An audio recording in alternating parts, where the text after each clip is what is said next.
Now on Taiwan, because I know that's on everybody's mind today. I want to reaffirm that the Speaker has not confirmed any travel plans, and it is for the Speaker to do so and her staff. So we won't be commenting or speculating about the stops on her trip. We have been clear from the very beginning that she will make her own decisions and that Congress is an independent branch of government. Our Constitution embeds a separation of powers. This is well known to the PRC, given our more than 4 decades of diplomatic relations. The Speaker has the right to visit Taiwan, and the Speaker of the House has visited Taiwan before, without incident, as have many members of Congress, including this year. The world has seen the United States government be very clear that nothing has changed about our One China policy, which is, of course, guided by the Taiwan Relations Act, the 3 joint U.S.-PRC communiques, and the 6 assurances. We have said, and we have repeatedly said, that we oppose any unilateral changes to the status quo from either side.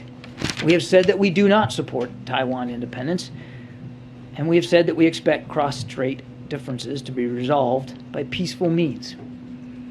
We have communicated this directly to the PRC at the highest levels, including as recently as last week in the phone call between President Biden and President Xi. The National Security Advisor, the Secretaries of State and Defense, the Chairman of the Joint Chiefs of Staff have also made this very clear to Beijing in a half a dozen recent high-level conversations.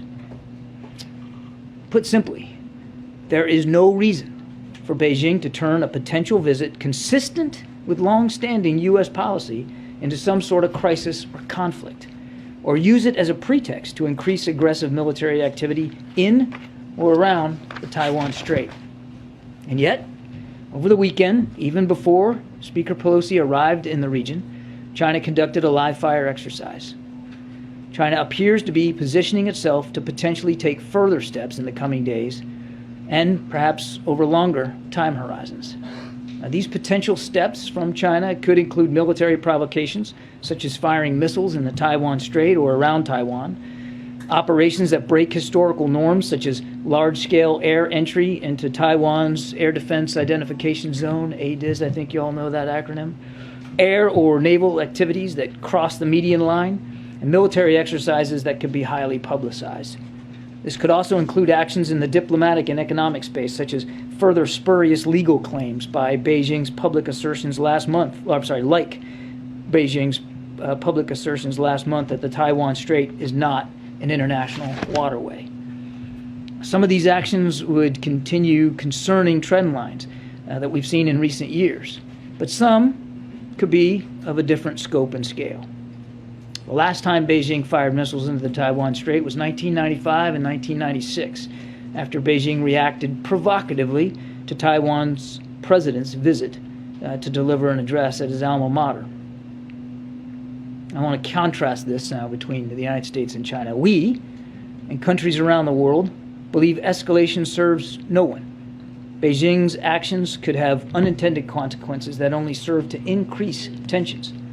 Meanwhile, our actions are not threatening, and they break no new ground.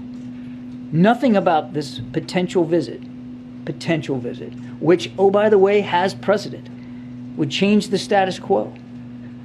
And the world should reject any PRC effort to use it to do so. We will not take the bait or engage in saber-rattling.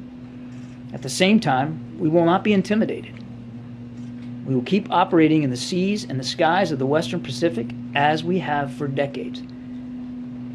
We will continue to support cross-strait peace and stability, support Taiwan, of course, defend a free and open Indo-Pacific, and we're still going to seek to maintain lines of communication with Beijing. All of that is important, and all of it is preserving the status quo. We expect to see Beijing continue to use inflammatory rhetoric and disinformation in the coming days. The United States, by contrast, will act with transparency. We'll stand up here, we'll answer your questions, we'll give you the facts. We are also committed to keeping open lines of communication with Beijing, as I said. This is what the world expects of not just the United States, but of China. And we encourage Beijing to keep